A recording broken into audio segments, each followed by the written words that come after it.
This question is from NEET 2019 examination.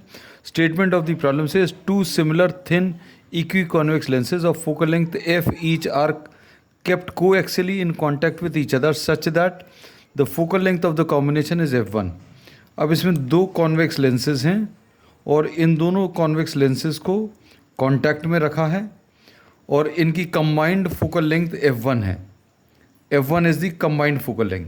तो अब इसमें फार्मूला जो यूज़ होगा 1/f1 is equal to 1/f1 plus 1/f2.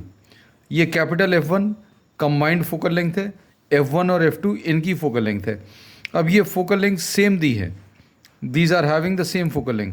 So 1/f1 will be equal to f, यहाँ पर LCM 1 + 1 यानी ये 2/f आ जाएगा. अब इसमें इससे f1 की वैल्यू f/2 आ जाएगी. अब सेकेंड पार्ट में इन्होंने क्या बोला, when the space between the two lenses is filled with glycerine which has the same refractive index as that of glass.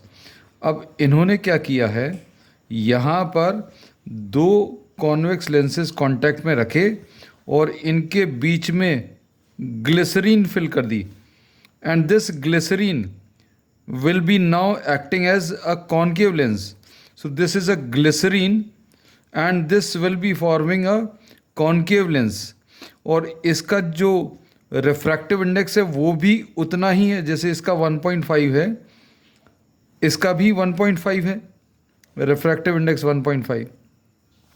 तो अब इसमें कंबाइंड फोकल लेंथ जो है f2 दिया है, capital F2, and this will be equal to 1/f1 plus 1/f2 plus 1/f3.